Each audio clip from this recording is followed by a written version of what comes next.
darkens a bit when you get that One Kings Lane email and it pops up in your email box. You will love our next guest, Susan Feldman. Susan is the founder of One Kings Lane, which she dreamed up and launched with a co-founder in 2009. Susan's going to talk about where that idea came from and how she built the company. She'll talk about big career transitions, of which she's had several, including her latest act, which is called In the Groove. It's a lifestyle community for age-defying women. Susan, welcome to She Said, She Said. Thank you for having me. I'm so excited to be here. I'm so delighted to talk to you. I am a big fan of One Kings Lane. Oh, thank you. It's such an amazing concept. So where did the original idea come from? Well, we moved to California from New York in 2005, and we bought a house. And I realized at that point that it was the first house I had actually lived in since I graduated since going to college in 1973. So I was very excited to be in a home. We had a lovely apartment in Manhattan, which is where we had moved from. But just something different and really magical for me about actually being in a home that had a backyard, gave me all kinds of opportunities to entertain in different ways than I had living in Manhattan, and also extra rooms to decorate. And I definitely became a little bit of a maniac. So for the next couple of years, worked on, my house and trying to, make it our home, and really just obsessed about all things design for the home. It was funny because I worked in the apparel industry, and I found myself, I always say, I would go to the airport to get on a plane. Instead of picking up, say, Elle magazine, I started picking up Elle Decor. I became more and more interested in design in the home and, what I could be doing in that space. And it was really that passion and that led to the idea for One Kings Lane, because I was a busy working woman, and shopping for things for my home was, there were great stores in Los Angeles that I could go to, but online back in those days, it was pretty dismal for finding unique, interesting things for your home. I mean, the big box stores definitely were online, and we could, you could shop at Crate and Barrel and Pottery Barn and Restoration Hardware, but things that were a little bit different or things that you might not see coming and going just didn't exist online at that time. So I felt like there was really an opportunity to do something different in the home space. Mm-hmm. How long you began to have this glimmer of an idea, you saw a need that you didn't feel like was being met. So at what point were you able to pull the trigger? How long did it take? It took about a year. So I would say I started thinking about it in late 2007 and talked about it incessantly for about a year, until finally my fabulous husband, Bob, said to me, hey, here's the deal. Like, either go do it or stop talking about it. So I give him credit for totally pushing me in the pool, as I say. So I was like, okay, I'm going to give it a try. I mean, his take on it, which was helpful in thinking it through, is how bad could it really be? If you manage your investment into the business and you think of it as an investment, if it works, great. If it doesn't work, then it was a bad investment. So, put it in that perspective, it didn't seem like, it would be so terrible if it didn't work. Yeah, but it was a risk, right? It was everything was a big risk, and when we did it, it was actually that very height of the recession. So I met Allie in October 2008. We formed our LLC. She's your co-founder. She's a co-founder, right? So we, which is a bit of a funny story, but I guess we formed our LLC mid-November 2008 and launched the business the end of March 2009. So we moved very quickly once we decided to do it. Yeah. So tell me the funny story about meeting Allie. It can be so hard to find the right match. And when you're taking a big risk like this and then partnering with somebody who, in your case, you didn't really know that well, talk about how you met her. Exactly. And how did you know it was a good match? Exactly. I knew I wanted to do this with somebody else. I just had throughout my career, I always felt like I had a partner in crime, whether it was if I was in sales and marketing, there was somebody on the merchandising side of the business. I worked in fashion. And I liked that relationship of having somebody to do, work with and partner with and think things through. And actually, my husband, again, had met a woman, Lisa Stone, who at the time was one of the founders of something called blogher.com. She was very generous with her time. Bob had said, oh, my wife has this idea. What do you think? And she said, I think it's fantastic. He said, could I connect her with you? If she, it would be great for her to talk to you. I said, absolutely. So I called Lisa, and the first thing she said to me is, what can I do to help you? Which has stuck with me to this day. And, I try to pay it forward as much as I can, because I just had never heard anybody say anything like that before. And I said, well, actually, I'm looking for somebody to co-found this with. I'm looking for somebody that has a digital marketing background. And she said, I think I actually might know somebody. Let me check with them. If they're interested, I'll connect you. The next day, Lisa sent an email connecting me to Allie. And really, the rest was history. It was literally like a blind date. I said, I've had 2 great blind dates in my life, Bob Feldman and Allie Pincus. So we started emailing and talking on the phone and going back and forth. But the catch of this is she lived in San Francisco and I lived in Los Angeles. I said, Allie, 3 weeks into this, if you're really interested in doing this, you need to get on a plane and come to Los Angeles. Like, I need to meet you. Like, right. This on the phone and emailing is cute, but like, we need to meet in person. So I'm coming tomorrow. I had to Google her, see what she looked like. So I went and picked her up at Burbank Airport. We spent the day together. We got along great. We had so many great ideas. This conversation kept going on for another 3 weeks. And I finally said to her, are you in or are you out? And she said, I'm in. Let's do it. And it was totally a leap of faith, but I think there are just certain moments in your life where you have to go with your gut instinct, and there were so many things that felt right about it. We really complemented each other on so many levels, starting from our age. There was actually a 20-year age difference, which was kind of interesting because she had experience in certain things, I had in other things, but they just worked well together. She was at a point where she had just gotten married. I was at a point I was becoming an empty nester. Our tastes complemented each other just aesthetically, which was important for what we were doing. And from a skill set, that was something that worked really well. She, tended to be more of the marketer. She did a lot of the writing. I was more of the merchant. I kind of, did more of the finance and the business things when we got started. And it just worked. We were really lucky that it worked. And from a personality standpoint, that, melded really well as, also. So we definitely were lucky. I think sometimes there's a little bit of luck to it. Yeah. But you have to listen to your gut too, I think. Yeah. And it felt right. It definitely felt right.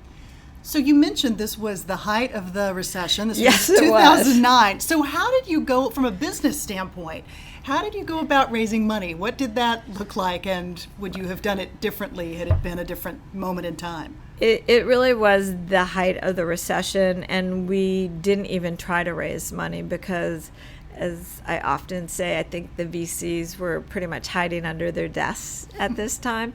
So we bootstrapped the business. We each decided to invest a certain amount of money in the business, and we used that money to get the business started.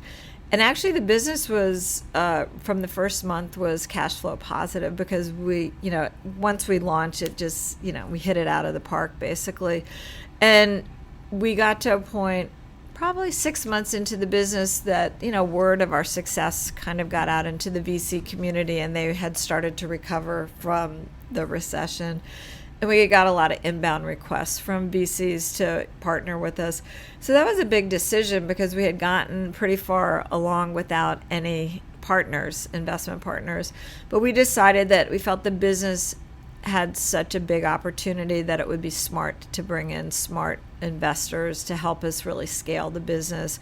I think there was a choice. We could have, created a nice lifestyle business, or there was a choice to build it into kind of the next big brand for the home. So that's why we chose that path, ultimately about a year into the business. Yeah, but it's originally based on this flash sale, right? Exactly. Getting that right. Flash sale model, which Right. you had run across as an executive working in fashion. Exactly. And when did you know? Did you know immediately that this was going to be a big success?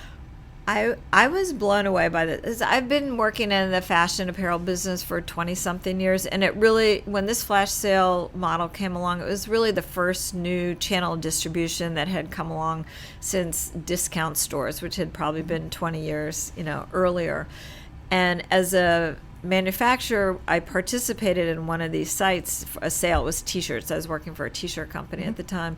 And we sold something like 1,800 T-shirts in 24 hours. And I was so blown away by the velocity and, the hype and what happened, this idea that if you have limited inventory for a limited amount of time, like the energy and what that, fuels as far as sales. And so I thought, this is fantastic. There's got to be an opportunity to do something like this in home, because at the time, the flash sales that were out there were only selling apparel. Uh-huh. And it seemed like, well, if you can sell apparel, why can't you sell things for the home? And so we went at it, and that was one of the reasons we really launched so quickly, like literally within 4 or 5 months from the time we decided to do this, because we knew that if they were having the success that they were having in apparel, they would be looking for other categories, which in fact they did. But we were really the first, which makes a big difference. First to market is a huge advantage to have, and I think we were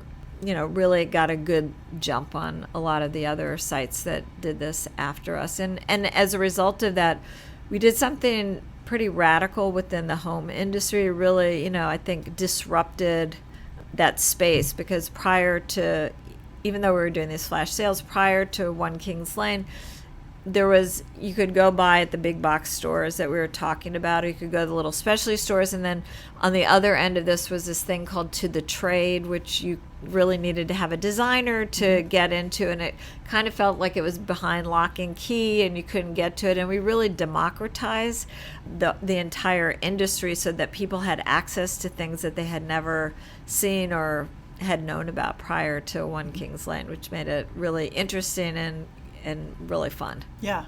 How did I read somewhere that you basically launched with your collective Rolodexes of about 5,000 people who got this initial email. Right? And then how did it grow? Because it grew really fast. It did. Well, we did a couple of things. So our goal when we launched was to launch with 5,000 people. And so that was like a campaign that we did, but like an ambassador campaign where between us, we reached out to 100 people and asked them to reach out to people, et cetera, et cetera. And the day we actually launched, we had exactly 5,000 people signed up. Like literally the engineer who is running our site called. He goes, "This is really weird. I'm about ready to push the send button for the email and you have exactly 5,000 people signed up." I'd be like, "Send that email quickly." I said, "That's got to be like a sign of good luck." But we had done a couple of things. So there was something back in those days called Daily Candy, which was very impactful. They would run typically one story a day, and we had given them an exclusive on One Kings Lane. So the second day we launched, they did a piece on us, and we went from 5,000 to 25,000 people in a day. And really, I think in the early days, which I think built a very strong foundation, customer-based foundation, is that it was really word of mouth. It was people that really, it was big advocates of the site. I'd like, "Oh my gosh, I just found this One Kings Lane. I got the greatest thing on it. You got to check it out." And we incentivized people also to tell their friends. So if you signed people up, you got credits on the site and things like that. So very quickly, the customer base grew really fast. You sold One Kings Lane to Bed Bath & Beyond not too long ago. 2 years ago. Was that difficult? How did you know it was time to sell, and how did you know that it was becoming time for you to transition to something else? Yeah, I think it's always bittersweet when you have created something from scratch and you have a vision and you've seen it, come to fruition, and then you get to a point where I think it's time that I need to figure out a way to take this business to the next level. And our vision 2 years ago for One Kings Lane was that we needed to bring the brand to life. So we had created in our offices in New York something called the Studio at One Kings Lane, which has been a huge success, which is really, it almost feels like you're walking to somebody's apartment in Manhattan, but there's designers in there that can help you decorate. There's no charge for it. You can actually see and touch, obviously a very small amount of the product that's on the site, but you really get a sense of the quality and what the brand really is all about. It was great. And so that was almost really a test for us that made us realize like it was important that we start opening some retail stores. And that's a whole nother business. And Bed Bath & Beyond they're experts in that. They have something like 1,200 stores, so they understand the real estate and how to open stores and run them. And it just felt like taking it to that next level, having a partner actually selling the business to somebody that understood that made a lot of sense, and that they had the resources to do that, which is also, played into the whole decision making. But it was hard. Yeah.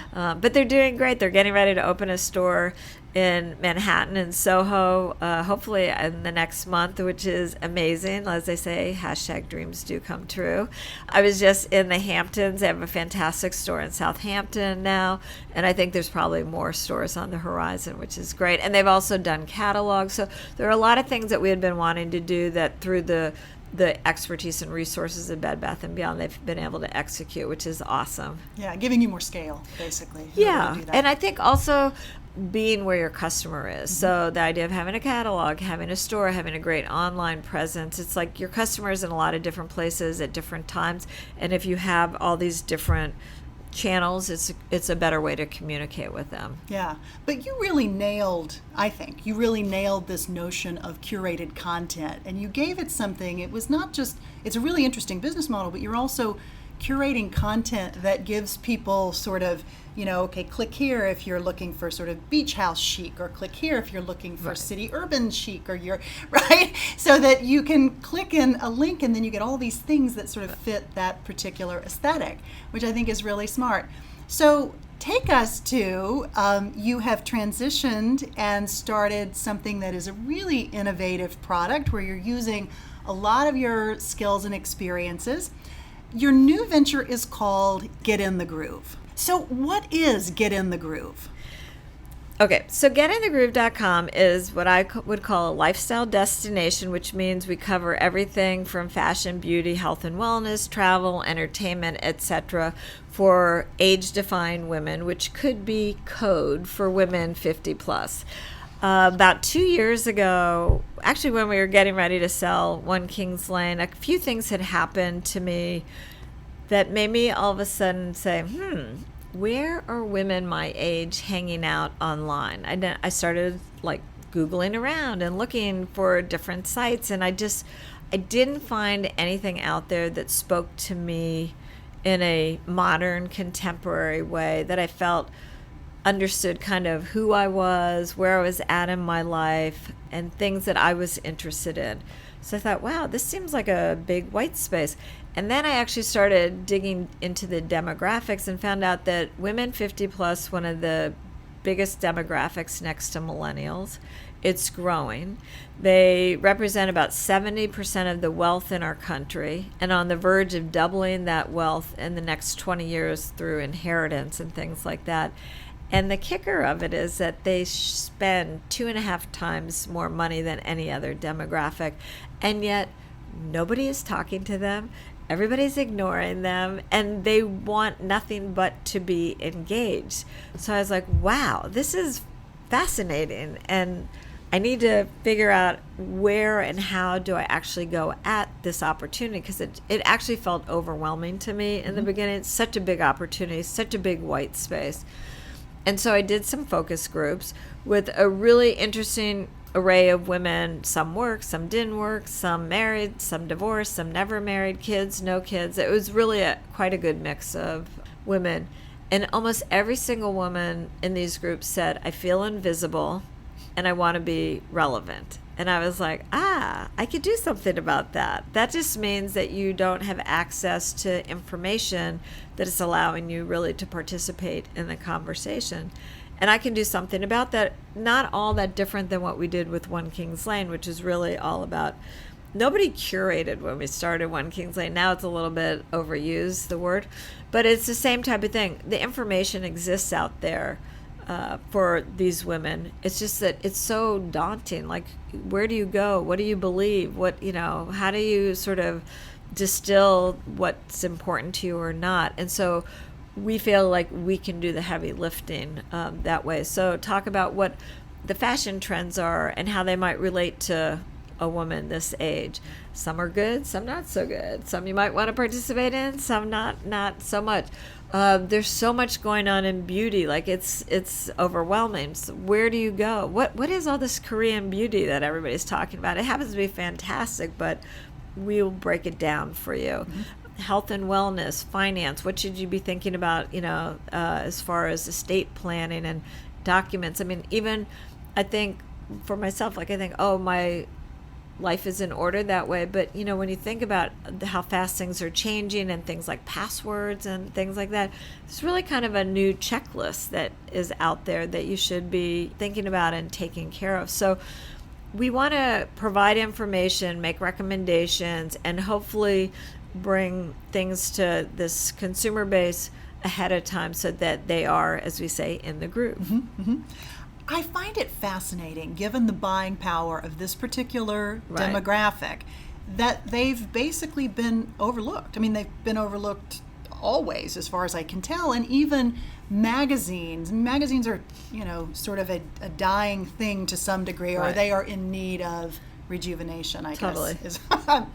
We're pivoting away from magazines, but even more, which was basically geared toward this demographic, shuttered pretty quickly. It didn't stay up for very long. Why is this demographic so overlooked? I think this dates way back. So I think what happened is kind of in the Mad Men days, if you were in advertising or marketing, you'd look at people and you'd say at 49 people are kind of locked and loaded on their, or 50, they're locked and loaded on their brand loyalty. So if you happen to use Crest toothpaste and I came along and tried to talk you into using Colgate, that probably wasn't going to happen. And I think this is like a hangover actually from those days that, the marketers have seen this new demographic, millennials. They're very excited about it for good reason. But they haven't updated their thinking around baby boomers and people around this age. And it's a different world today. I mean, if I showed up and said to you, I have a new toothpaste and it's going to make your teeth whiter and your gums better and whatever, you'd say, what is it? I want to try it. And so I do think that it hasn't happened, but it's happening, that marketers and advertisers are starting to understand that there's a very big opportunity out there amongst this demographic, and particularly the women in this demographic, because they're the decision makers in most families as well. And they're starting to, I think, really target and try to market to these people. And that's why I think something like Get in the Groove is going to be great for them, because I think part of the problem also is there hasn't been really good platforms for brands to represent themselves on that didn't feel kind of old and, like, oh, you're 50, sorry to hear it, like this is going to be a sad tale. Instead, you're 50, you're about like halfway through your life, you're just starting the second half of your life, which is going to be amazing. Mm-hmm. So I'm excited to present a platform where actually marketers and advertisers can tell their stories to this consumer in kind of a cool, modern way that hopefully makes sense for them. And I've actually had quite a few meetings with, big corporations. There's a lot of talk in these executive boardrooms about, I think, this consumer and how much business is there to be had. So I think it's a big opportunity for sure, and I think it's changing. Yeah.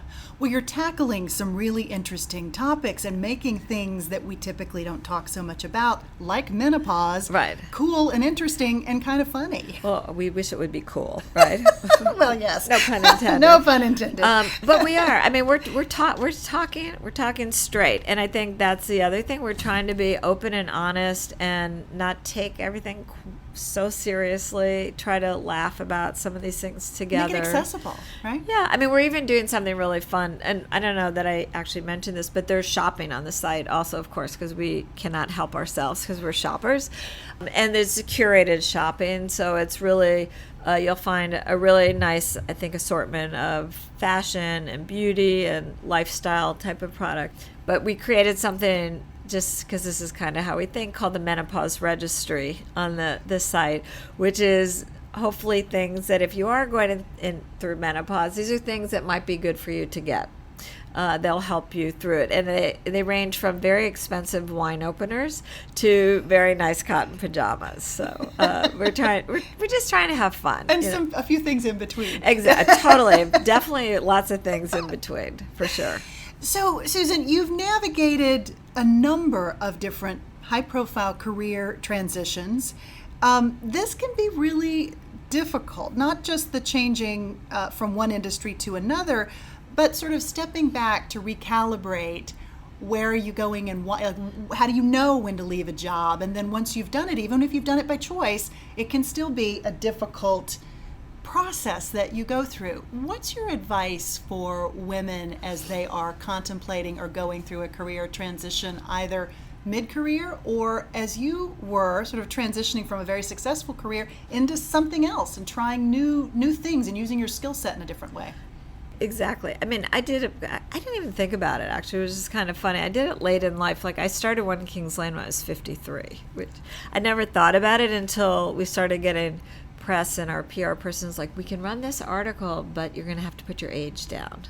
And I was like, okay, fine. Like, put my age down. In your case, people probably don't believe it. Well, I don't know about that. But, I think it's really about staying engaged. And I think everybody needs to reset, for sure. I mean, I just went through an experience where after working harder than I've ever worked in my life to build One Kings Lane and selling it, I came out of that and I'm like, I'm going to start this new business, because I had the idea, when we did that. But it took I realized I needed to reset. I definitely needed to reset and recharge, and I couldn't figure out what was going on. I kept trying every day I was trying to work on it, and then at the end of the day, I was like, that's really weird. I just didn't get anything done today. But the truth of the matter was, I should have given myself a little bit of a break and just kind of chilled and sort of contemplated what worked, what didn't work, what was good, what wasn't, what did I want to accomplish next, that type of thing. But I just kind of hit the ground. I think I was afraid to stop, quite honestly. Mm-hmm. But in a way, somehow, the forces around me made me stop, because it was about a year before I actually really started working on, getting the groove. Mm-hmm. So I guess as far as giving people recommendations about transitioning, I think it's really personal, but I do think that you need to give yourself some space and really have clarity about what it is that you want to do. Because I do think when you're clear about what the next step is, it makes it a whole lot easier. It's kind of like understanding what your brand is and, where you're trying to get to. When you have that in your head, it's a lot easier to do that than just jumping off and sort of zigzagging around, which I guess could be okay too, but I think it will take you a lot longer to get there if you do it that way. Yeah. How much of that transition time, in your view, is spent sort of detaching from the identity that was associated with what you were doing before? How critical is that and difficult? And I personally don't think this is necessarily unique to women. Your identity is very connected to what, if you're in a high profile career, you've been doing that and that's who you are. And so how much of the time is spent sort of redefining who you are and what's important to you? I guess it depends what you're doing. I think in my case, I didn't really disconnect from that identity, because that's like a lot of who I am. I mean, I'm Susan Feldman, co-founder of One Kings Lane. Like that, I am that person, and always will be. Always will be. And so I think actually it helped me for this next venture that I'm working on, being able to say that and being that person. Showed up and maybe gave me a different kind of credibility than if I had really tried to separate myself from that. So I guess, there might be a tendency like, oh, I'm done with that, I'm over with that, but I just never really felt that way. And I guess it depends on how you leave that previous job. But I mean, I'm still involved in some ways with One Kings Lane. I sit on the sideline as the number one ambassador, nothing but rooting for big successes there and for the brand to do really well. So I don't really see myself trying to disconnect from that. I think it's more about clearing your head from, if you've gone through like a big experience or it's been, you've worked really hard. You just need to re-energize. Mm-hmm. Yeah. So you're very creative and innovative, but where does the creativity come from, or the inspiration come from? Are there sort of tools or things that you do to really charge your creativity? I don't know that there's anything that I do in particular. I am a student of what's going on around me. I love observing and seeing what's happening. And that was kind of like this idea for Get in the Groove. I mean, this was seeing something on Facebook that a friend of mine had posted who I went to Stanford with, and celebrating a friend's 50th birthday. And the hashtag was #at50 we're not invisible.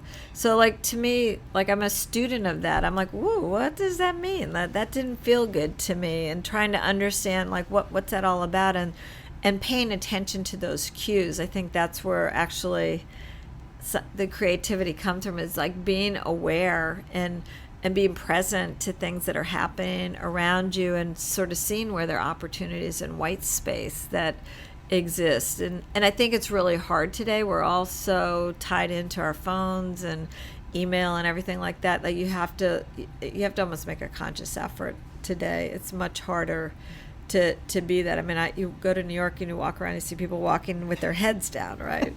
Versus, looking up and around and being part of this fantastic place. So I think I get a lot of my cues just from environmentally, and of course I like to travel, and that's inspirational, but I think it's really just paying attention to things that are going on around me. And this was kind of the same thing with One Kings Lane. I mean, it was born out of my own personal need, but then I realized like I wasn't the only person that was experiencing that. Yeah. You've written about your dad as having a big influence on your life and career. Talk about him. How did he shape the way that you have worked in your career and how you have approached your life? Totally. He was a very big influence on me. I mean, he was a retailer, which I guess is genetic at this point. So I started out my career in retailing. In high school, college, I worked in department store. When I first got out of college, I went into an executive training program, and for a retailer. But he went on. It was actually kind of amazing to watch him. He started at Macy's in the training program back in the 50s, and then when he turned 65, he retired from Macy's. At that point, he is out west at Macy's, San Francisco, Macy's, California.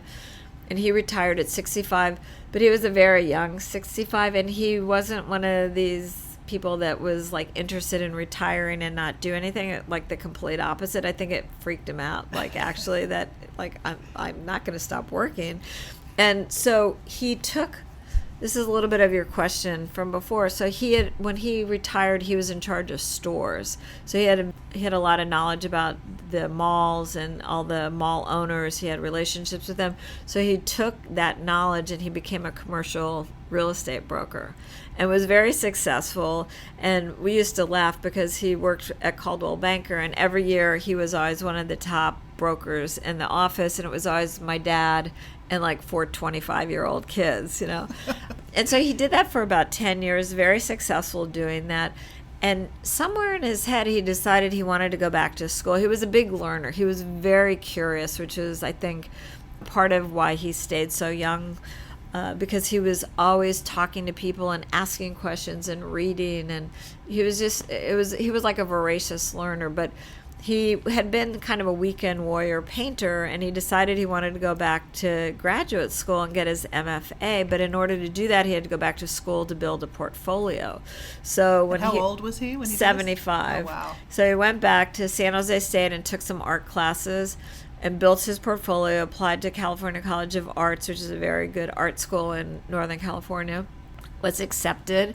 In 80, he graduated cap and gown got his MFA. I think he still remains the oldest graduate of the school today. And he was such a supporter. I mean, it was interesting. The man that's head of the school said he was so inspirational for so many of the students there, just to see somebody that late in life trying to learn something new and do something different. And so he was very, very inspirational. And then he went on to paint he was a voracious painter. And then he had 4 or 5 shows where he sold his artwork. And then, of course, because he was a retailer, his goal was, how many paintings can I sell? It was always, I remember before he passed away, his last show, he kept calling me, I'm up to 43,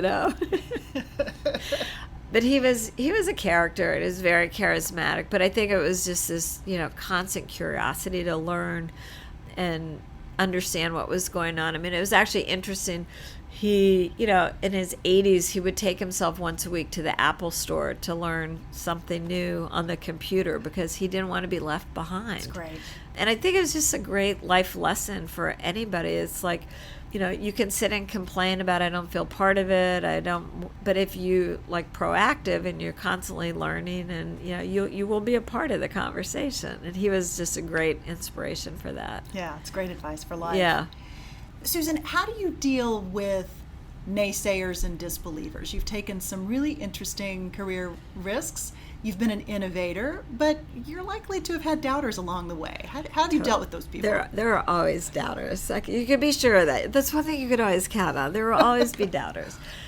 I think you just, as an entrepreneur or somebody that's trying to create something, if you believe you can make that happen, you just have to put blinders on and stay really focused and just go at it in a big way, because along the way you're going to totally be bumping into people that don't believe in it or don't want to be the first one to try something. And I think you just have to just keep pounding away, but you have to put up blinders so you sort of block those people out, because they can totally be a drag on you, which you don't need when you're trying to start a business. And then they usually come around. They're the first ones to come around. Right. We were with you all along. Yeah, exactly. But blinders work. It's like staying super focused. And I think it's true just as far as trying to execute a business, is that you need to stay focused anyway. We were talking about this before we started the podcast, just how it's important, if you have an idea, it's very easy to want to expand that idea quickly, but it's important to stay focused and do one thing really well, and then, build upon that foundation. Mm-hmm, mm-hmm. Tell me, can you define where meaning comes from for you? As you're launching this new business, and even as you think back on your days at One Kings Lane, where did meaning come from for you? What was it that really resonated with you? I think meaning is when you create something or you have a vision for something and people really love what you're doing. And so that was great with One Kings Lane, when I would meet people and they'd be, oh my God, you created One Kings Lane. I love One Kings Lane. It's so amazing. I bought this, then they would launch into telling me what they got, what they didn't, what they had, how it worked in their house, show me a picture. They would love it. And I hope the same thing for Get in the Groove happens, that I hope people will love it. I hope it will make them feel good. I hope they'll learn things from it, be able to find things to shop for, and that they'll say, oh my God, I love Get in the Groove. It's it's changed my life. Now I have a place to go hang out. I have a place I can get information for, a place that makes me feel part of a community and feel good. It's I think when you hit that nerve with people, that's really, where you get meaning from. Yeah, it's really special. Yeah. It's really special. Last question. We ask each of our guests on the podcast to leave us with a single piece of advice or life hack. It can be a mantra, something that you tell other people regularly, maybe something that you've passed on to your kids. What is yours? Keep it simple. That's excellent. Excellent. Susan, thank you so much. Thank you. This is so much fun. Thank you for having me. Thank you. Don't forget to check out getinthegroove.com. Getinthegroove.com. To learn more about Susan and getinthegroove.com, visit our website at www.shesaidshesaidpodcast.com, or you can follow us as well as Susan and getinthegroove.com on Instagram, Facebook, LinkedIn, and Twitter.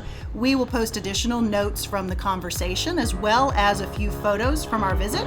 And if you're enjoying the podcast, please share it with your friends and please leave us a review. We would love to hear from you. Thanks again for listening.